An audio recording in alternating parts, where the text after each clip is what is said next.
Shalom, selamat pagi. Selamat bertemu kembali dalam rumah Tuhan. Sebentar kita ingin memulai ibadah kita bersatu doa terlebih dahulu. Bapa dalam kerja syukur Tuhan, kami berterima kasih buat penyertaan Tuhan. Satu minggu ini Tuhan sudah sertai kami, Tuhan sudah pelihara kami, Tuhan sudah tuntun kami. Bapa, sebentar kami beribadah, biarlah Tuhan memberkati jalan ibadah ini, berkati setiap teman-teman, saudara-saudara kami Tuhan yang sedang mau datang ke tempat ini Tuhan. Kiranya Tuhan menyertai sampai tempat ini dengan selamat dan dapat beribadah bersama-sama dengan kami. Terima kasih Tuhan Yesus, terima kasih kami siap Tuhan untuk menyembah dan memuji Engkau. Amin. Terima kasih Tuhan Yesus. Jiwa kami merindukan Kau Bapa. Jiwaku merindukan-Mu, ya Allah yang hidup.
di pikiran kami Tuhan ada menjadi mungkin. Terima kasih Tuhan Yesus, terima kasih.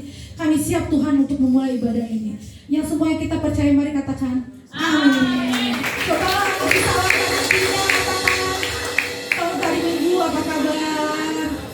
Bukan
kita terus merasakan kebaikan Tuhan ya, saudara semua.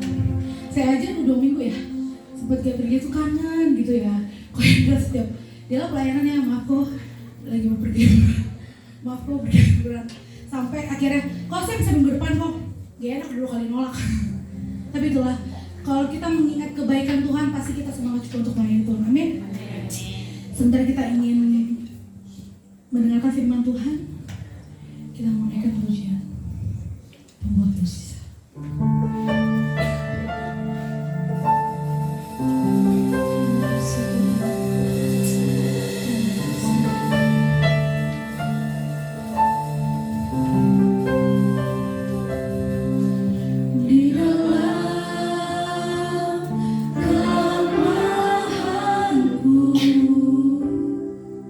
Sempurna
segala badai. Dan kami percaya juga Engkau Tuhan selalu menolong kami dan memberkati kami. Terima kasih Tuhan. Oleh sebab itu Tuhan Yesus berkati setiap anak-anak-Mu yang hadir pada pagi hari ini. Tuhan Yesus supaya bersama-sama untuk mendengarkan kebenaran firman-Mu. Hamba-Mu tidak ada arti apa-apa, biarlah Allah Roh Kudus mengurapi setiap kami yang hadir. Setiap pikiran, hati dan jiwa kami boleh kami mau arahkan kepada firman-Mu. Biarlah Roh Kudus beracara bagi kami, menguasai hati dan pikiran kami. Terima kasih Tuhan, Engkau berkati ibadah ini dari pertengahan sampai pada akhirnya. Hanya dalam satu nama yang ajaib, nama yang heran, nama yang dahsyat, nama dan segala nama, yaitu dalam nama Tuhan Yesus kami sudah berdoa dan mengucap syukur. Yang diberkati sama-sama katakan amin. Haleluya. Shalom. Puji Tuhan. Semua semangat ya. Haleluya.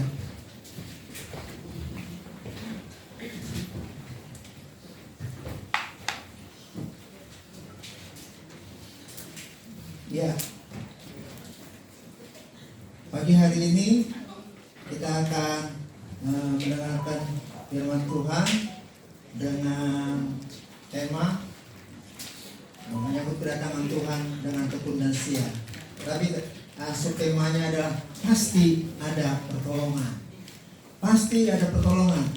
Saudara yakin ada pertolongan? Amin. Kita harus yakin bahwa Tuhan pasti memberikan pertolongan. Kalau puasa-puasanya begitu dahsyat, kenapa kita meragukan bahwa Tuhan sanggup memberikan pertolongan pada kita? Kita harus yakin bahwa Tuhan sanggup memberikan pertolongan. Pagi ini kita akan membaca firman Tuhan yang diambil dari Yohanes pasal 5. Kita baca dari ayat 1 sampai dengan ayat yang ke-14 saja. Untuk kita tahu ceritanya sedemikian rupa, maka saya akan bacakan Yohanes pasal 5 ayat 1 sampai dengan 14. Demikian firman Tuhan. Penyembuhan pada hari Sabat di kolam Bethesda. Sesudah itu ada hari raya orang Yahudi dan Yesus berangkat ke Yerusalem. Di Yerusalem dekat pintu gerbang domba ada sebuah kolam yang dalam bahasa Ibrani disebut Bethesda. Ada 5 serambinya. Dan di serambi-serambi itu berbaring sejumlah besar orang sakit, orang-orang buta, orang-orang timpang, dan orang-orang lumpuh yang menantikan goncangan air kolam itu. Sebab sewaktu-waktu turun malaikat Tuhan ke kolam itu dan menggoncangkan air itu. Barang siapa yang terdahulu masuk ke dalamnya, sesudah goncangan air itu menjadi sembuh, apapun juga penyakitnya. Di situ ada seorang yang sudah 38 tahun lamanya sakit. Ketika Yesus melihat orang itu berbaring di situ, dan karena ia tahu bahwa ia telah lama datang dalam keadaan itu, berkatalah ia kepadanya, "Maukah engkau sembuh?" Jawab orang sakit itu kepadanya, "Tuhan, tidak ada orang menurunkan aku ke dalam kolam itu apabila airnya mulai goncang. Dan sementara aku menuju kolam itu, orang lain sudah turun mendahului aku." Kata Yesus padanya, "Bangunlah, angkatlah tilammu dan berjalanlah." Dan pada saat itu juga sembuhlah orang itu. Lalu ia mengangkat tilamnya dan berjalan. Tetapi hari itu hari Sabat. Karena itu orang-orang Yahudi berkata kepada orang yang baru sembuh itu, "Hari ini hari Sabat dan tidak boleh engkau memikul tilammu." Akan tetapi ia menjawab mereka, "Orang yang telah menyembuhkan aku, dia yang mengatakan kepadaku, angkatlah tilammu dan berjalanlah." Mereka bertanya kepadanya, "Siapakah orang itu yang berkata kepadamu, angkatlah tilammu dan berjalanlah?" Tetapi orang yang baru sembuh itu tidak tahu siapa orang itu, sebab Yesus telah menghilang ke tengah-tengah orang banyak di tempat itu. Kemudian Yesus bertemu dengan dia dalam bait Allah, lalu berkata kepadanya, "Engkau telah sembuh, jangan berbuat dosa lagi, supaya padamu jangan terjadi yang lebih buruk." Amin. Buat bacaan firman Tuhan.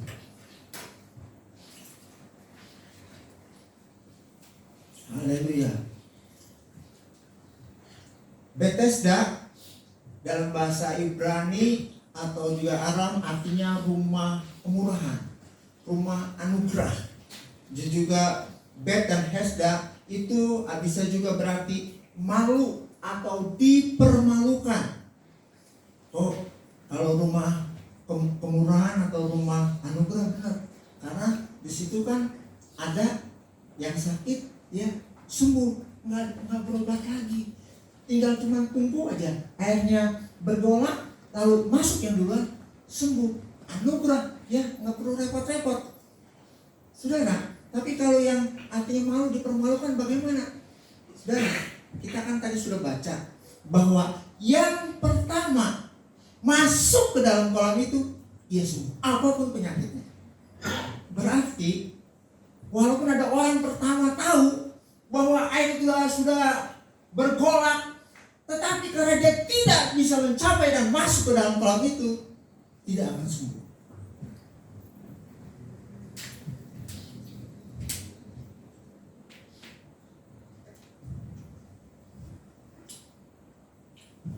Ini yang tadi malu atau dipermalukan. Padahal dia pikir saya yang pertama, saya akan masuk duluan. Ternyata ada orang lain lebih dulu dan masuk. Bapak Ibu, saudara sekalian yang dikasihi oleh Tuhan Yesus, pertolongan Tuhan pasti datang. Itu subtemanya. Kita akan membaca Yohanes 5 ayat yang ke-6 tadi. Apa yang dikatakan?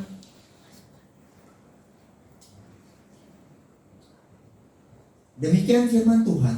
Ketika Yesus melihat orang itu berbaring di situ, dan karena ia tahu bahwa ia telah lama dalam keadaan itu, berkatalah ia kepadanya, maukah engkau sembuh? Inilah pertolongan yang tidak disangka-sangka. Sangat-sangat luar biasa. Kalau Tuhan begitu peduli, dia tahu ya ada orang yang sudah 38 tahun belum sembuh, walaupun tidak diceritakan oleh si yang sakit tersebut. Tuhan tahu, Tuhan mengerti, Tuhan peduli.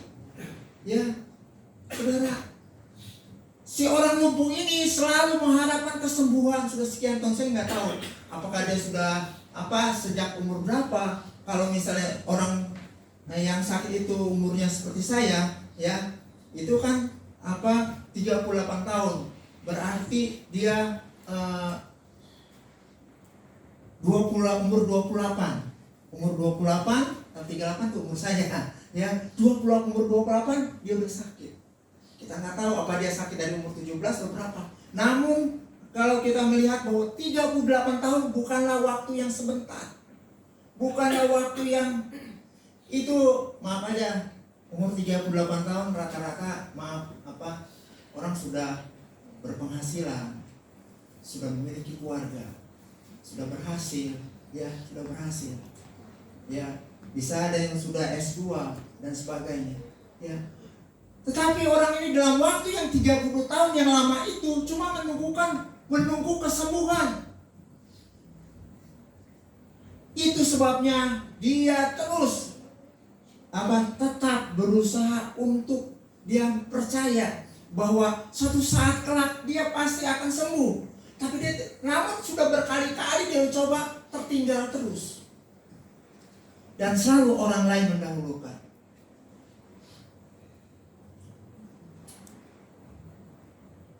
Tetapi pertolongan itu sungguh luar biasa. Kata-kata yang mungkin lebih nikmat daripada segala makanan di dunia ini. Karena yang sakit pasti dia mau kesembuhan. Itu sebabnya Tuhan berkata, maukah engkau sembuh? Aduh, kata-kata ini seolah kalau berkata di telinga saya, waduh, maukah engkau sembuh? Maukah engkau aku tolong? Maukah engkau mendapatkan kelepasan? Maukah engkau diberkati? Ya, itu kata-kata yang luar biasa. Karena kita perlu kesembuhan. Maksudnya si orang lumpuh ini perlu kesembuhan. Maka itu yang diberikan oleh Tuhan, perkataan bahwa maukah engkau sembuh? Rasanya nikmat sekali, Kak. Padahal si orang lumpuh ini dia mengharapkan sudah sekian tahun, 38 tahun, dia mengharapkan kesembuhan itu terjadi padanya. Hari berganti hari. Saya nggak tahu kalau misalnya, maaf aja kalau saya nggak di sini cerita tidak detail ya. Maksud saya setahun itu berapa kali mereka itu datang? Apakah 10 kali? Apa sebulan sekali gitu ya? Kalau misal sebulan sekali aja, itu 12 kali 38 berapa, saudara? Ya, 380 ditambah 190, 570. Ya, itu 570 kali dia sudah sekian lama, saudara. Letih, dan mungkin bosan. Tapi yang luar biasa, dia tetap berada di situ, di serambi, ya, di kolam Bethesda itu. Saudara, ini yang luar biasa. Ya, jadi kalau tema firman Tuhan pada pagi hari ini, ya, pertolongan pasti datang. Pertolongan pasti datang. Itu juga berlaku bagi kita. Mungkin selama ini kita ingin merasakan pertolongan Tuhan. Mungkin kita sedang menghadapi jalan buntu, menghadapi kesulitan atau hal apapun, ya, masalah keluarga, masalah pekerjaan, masalah studi dan sebagainya. Kita menghadapi kesulitan. Kayaknya kok ditunggu-tunggu kok nggak ada pertolongan, nggak ada. Yakin, pasti ada pertolongan. Tuhan tahu dan mengerti. Si orang yang sakit dia nggak tahu, nggak kenal Tuhan Yesus. Kita tahu, saudara. Kalau kita tahu Tuhan Yesus, kita kenal Tuhan Yesus. Tapi kadang-kadang kita mungkin kita tekun dan setianya kalah sama orang yang sakit 38 tahun ini. Dia tetap menanti. Dia tahu pada suatu saat kelak pasti ada pertolongan. Walaupun kenyataannya sudah sekian ratus kali orang-orang mendahuluinya dan dia tidak sembuh-sembuh. Mungkin ini kan 38 tahun, 37 tahun ya, kok ini dia tetap menanti pertolongan itu. Dan nyatanya pertolongan itu datang. Maukah engkau sembuh? Dan sangat disayangkan, ya. Sayangkannya adalah tidak disambut dengan sukacita atau wow gitu. Oh, percaya sembuh gitu ya. Agak, ya. Tidak. Tetapi dia apa yang dikatakan dalam ayat selanjutnya, ayat yang ke-7 dikatakan, jawab orang sakit itu kepadanya, maksudnya kepada Tuhan. Tuhan, tidak ada orang menurunkan aku ke dalam kolam itu apabila airnya mulai goncang, dan sementara aku menuju ke kolam itu, orang lain sudah turun mendahului aku. Sini sih dia katakan Tuhan. Ya, karena dia katakan Tuhan, tidak ada orang yang mau menolong mengangkat aku untuk masuk ke dalam kolam ketika air itu bergoncang. Ya, orang lain lebih dahulu. Bapak Ibu, saudara sekalian, yang tadi saya katakan, harus dia benar-benar jangan menceritakan masalahnya atau kesulitannya atau apa yang sudah dihadapi. Tuhan menawarkan saat ini, katakan, maukah engkau sembuh? Itu masalahnya. Bukan yang lain-lain. Dia uraikan, cerita, sebagainya. Tidak. Yes Tuhan, aku mau sembuh. Tolong Tuhan, bagaimana Tuhan? Harus begitu. Ini enggak. Dia berkata, dia ceritakan kronologi sudah sekian lama dia. Tidak ada orang yang mau menolong. Bapak Ibu, saudara sekalian, kadang-kala mungkin kita melakukan yang demikian. Kita merasa bahwa masalah kita berat dan Tuhan tidak tolong. Ya. Harusnya kita mau belajar sebagaimana Tuhan katakan pada kita. Maukah engkau sembuh? Maukah engkau dibebaskan? Maukah engkau dipulihkan? Maukah engkau ditolong? Maukah engkau dijamah? Maukah engkau segala macam? Ya. Yes Tuhan, yes Tuhan, terima kasih. Saudara, kita meninggalkan apa yang sudah dilakukan orang yang sakit 38 tahun ini.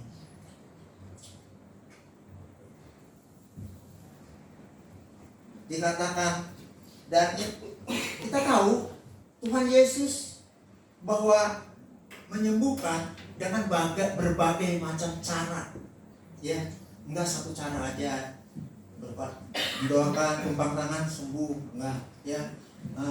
Atau juga dengan menyuruh gitu. Tapi yang kita tahu Tuhan Yesus dengan berbagai macam cara.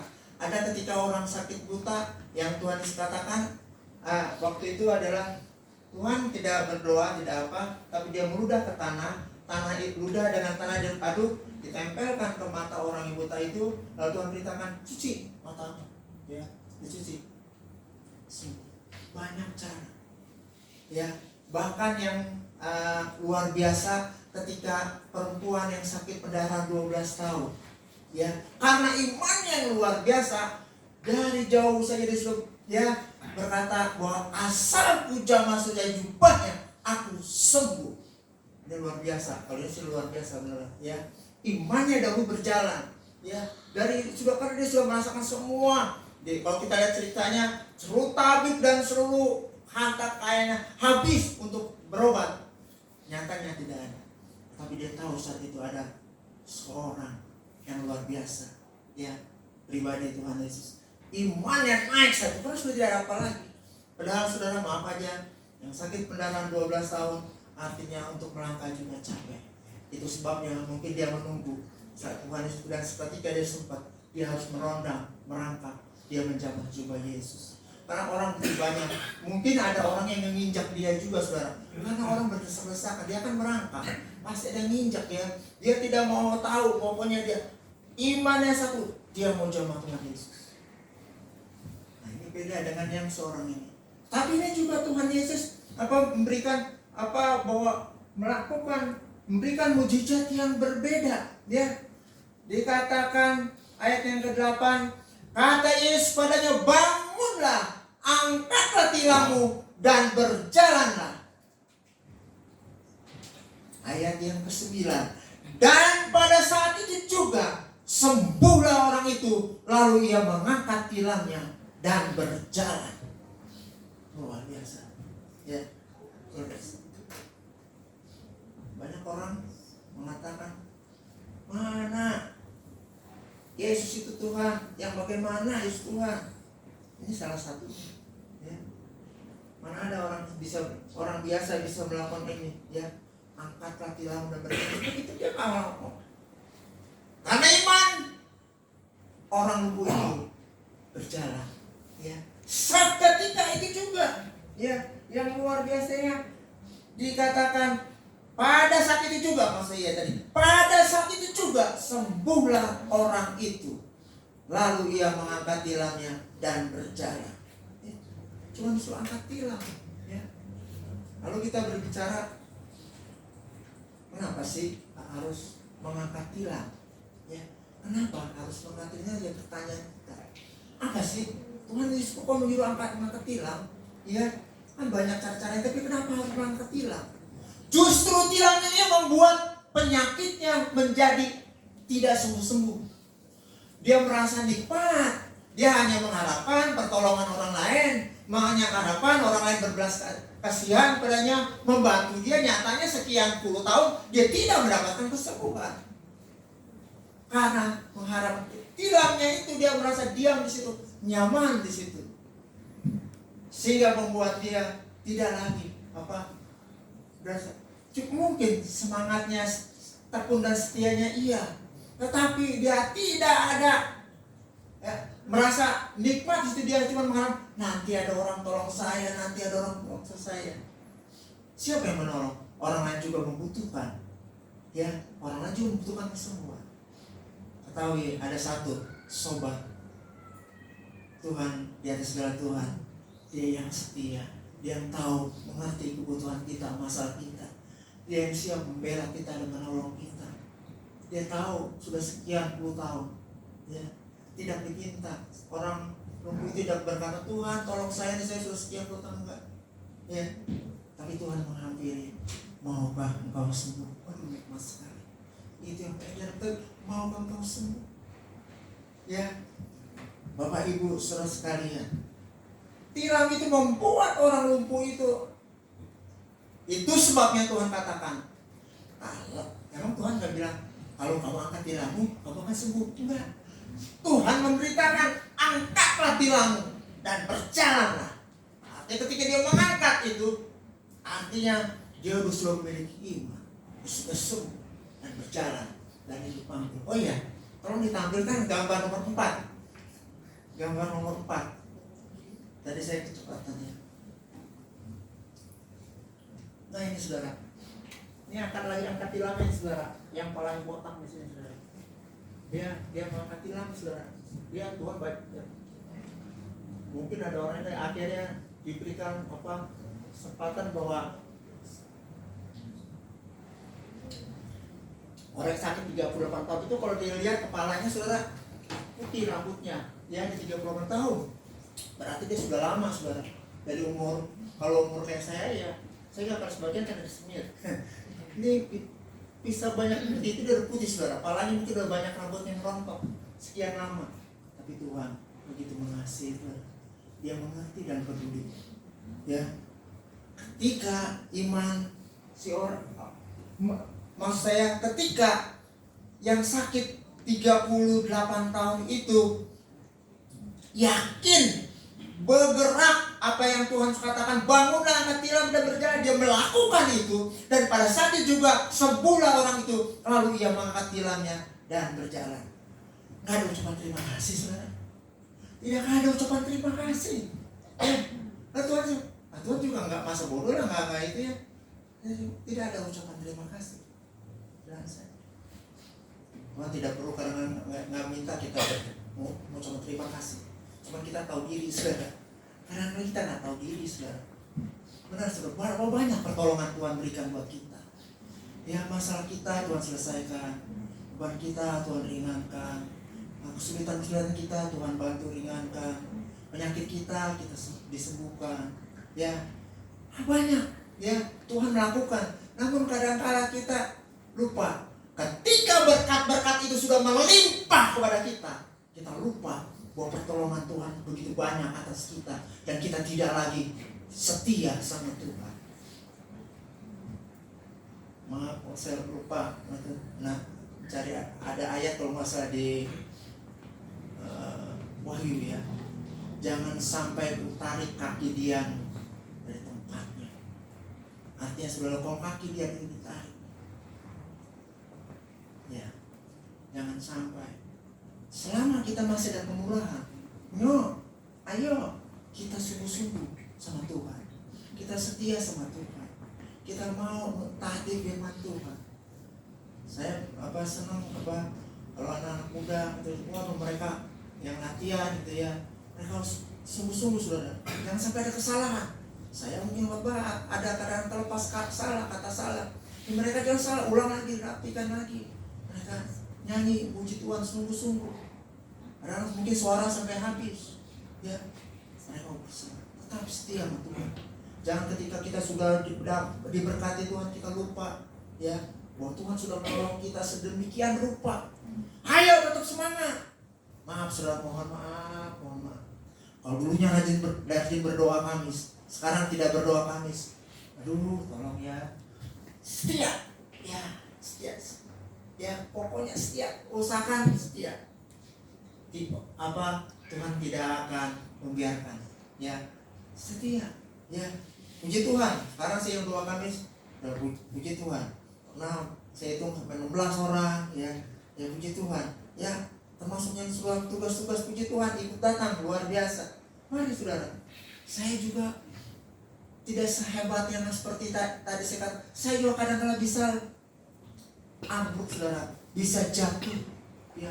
Tapi ketika kita jatuh, jangan kita nikmat kembali tidur di tilam. Seperti orang yang sakit tubuh ini 38 tahun ditilam terus. Itu sebab Tuhan angkat tilammu. Artinya jangan beban itu kita malah terbawa, tetapi angkat di dalam nama Tuhan Yesus. Saya melangkah dengan ini.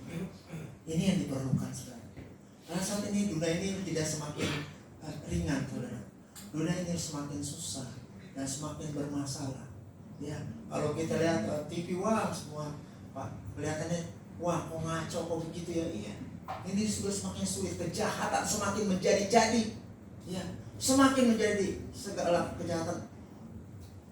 Kita pikir wah, kok nggak mungkin orang itu melakukan. Bisa dilakukan, yaitu kejahatan. Karena roh jahat sudah terus, karena kedatangan Tuhan sudah sekian dekat, dan roh jahat ini berusaha memisahkan kita yang dekat sama Tuhan supaya kita nggak dekat sama Tuhan, supaya kita kembali tidur di tilam sekian tahun lagi, nunggu lagi.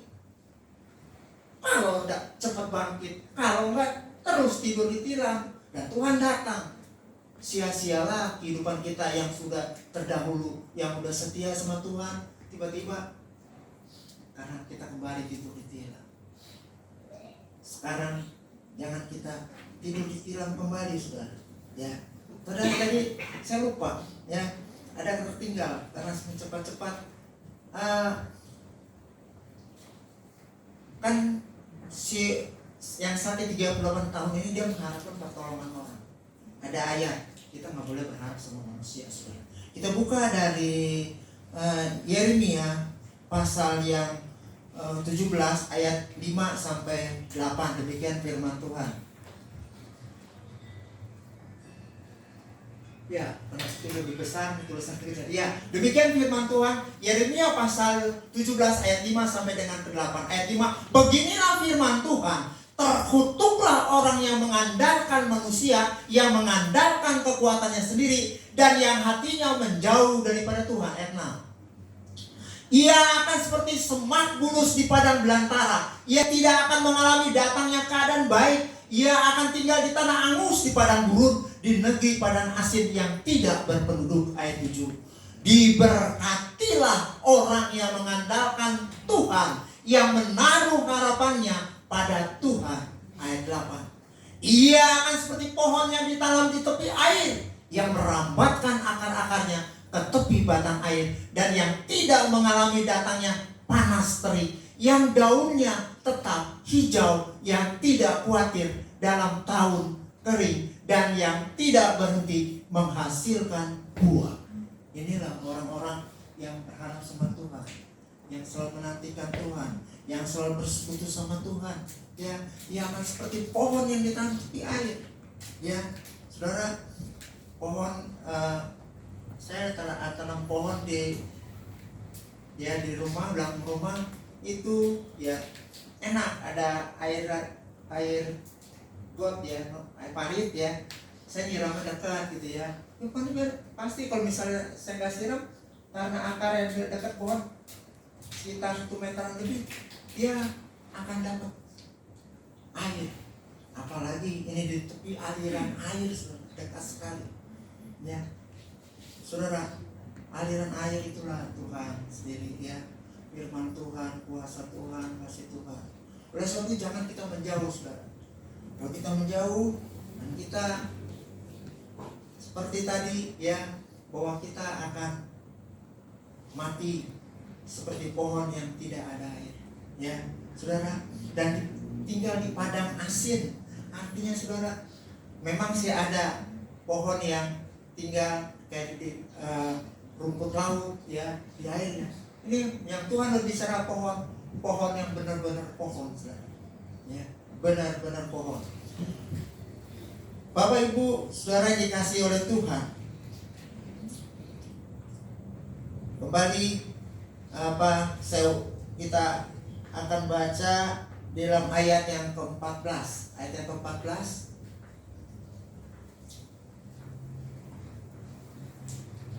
Ya.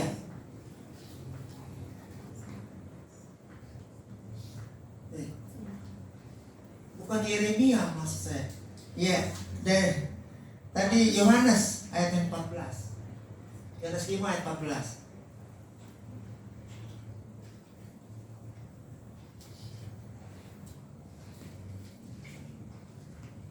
Ya. Kemudian Yesus bertemu dengan dia dalam bait Allah, lalu berkata kepadanya, engkau telah sembuh, jangan berbuat dosa lagi, supaya padamu jangan terjadi yang lebih buruk. Saudara, ini berbicara tentang sebenarnya kasih Tuhan. Ya, Tuhan begitu mengasihi kita. Tuhan tidak ingin kita kembali dan kita menjadi sakit, saudara. Ya, ini bahwa kita harus mengingat anugerah Tuhan, kemurahan Tuhan, pertolongan Tuhan, kasih sayang Tuhan. Tuhan sudah memberkati kita, Tuhan sudah menyembuhkan kita, Tuhan sudah melakukan yang terbaik buat kita. Ya, saya teringat juga ada lagu ingat kasih-Nya, ingat kebaikannya, jangan kau lupa. La la la, sebab kasihnya.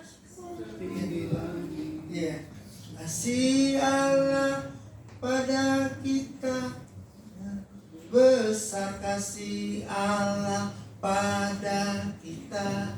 Jangan sampai kita lupakan kasih Tuhan. Tuhan sudah menolong sekian ya. Mari yang kita sudah mulai kendor, yuk kita lagi, kita dekat lagi sama Tuhan. Kita mencari Tuhan, kita menghampiri Tuhan. Saya mengharap kita semua menghampiri Tuhan. Ya, kita semua mendekatkan diri sama Tuhan. Ya, saudara, dalam Mazmur 103 ayat yang kedua, ya, sama-sama dibaca saudara ya. 2, 3. Pujilah Tuhan hai jiwaku, dan janganlah lupakan segala kebaikan-Nya. Amin. Kita jangan lupakan ya, kebaikan Tuhan, pertolongannya, kesetiaannya, kemurahannya, berkatnya, segalanya saudara. Kita jangan lupakan. Tuhan begitu peduli dan perhatikan kita. Dia sayang saudara. Kalau nggak dia sayang nggak bakal datang sama seorang lumpuh saudara. Dia juga nggak minta Tuhan datang, enggak. Tuhan tahu.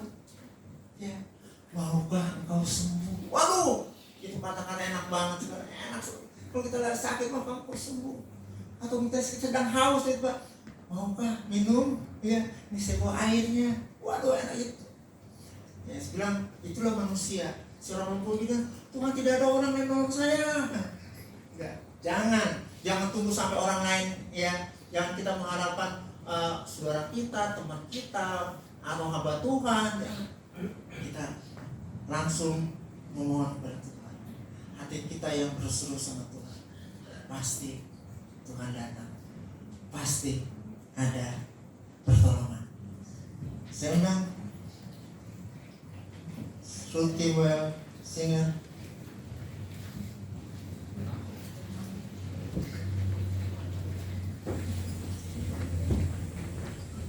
Pertolongan Tuhan begitu ajaib, dan kasih setianya tidak pernah berkesudahan, selalu baru setiap hari.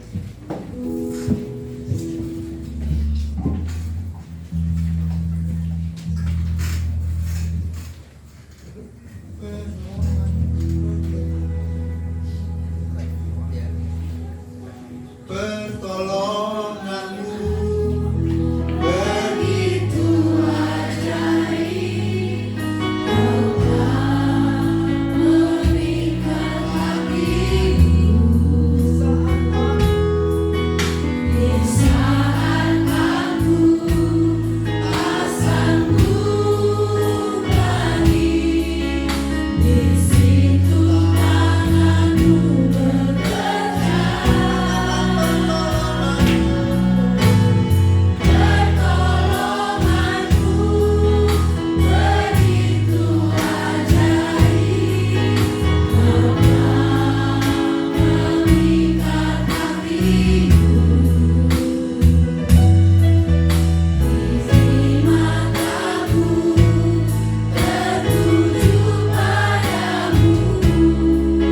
Kini mata kami tertuju pada Tuhan. Kami percaya Engkau yang sudah menolong kami, Engkau pasti menolong kami. Kami tidak tahu Tuhan, pribadi lepas pribadi jemaat yang hadir pada pagi ini. Namun Tuhan, kami percaya pertolongan-Mu ada atas kami. Engkau memberkati kami, Engkau memulihkan kami, Engkau menyembuhkan kami, Engkau membebaskan kami, Engkau melakukan segala perkara untuk kami. Terima kasih Tuhan.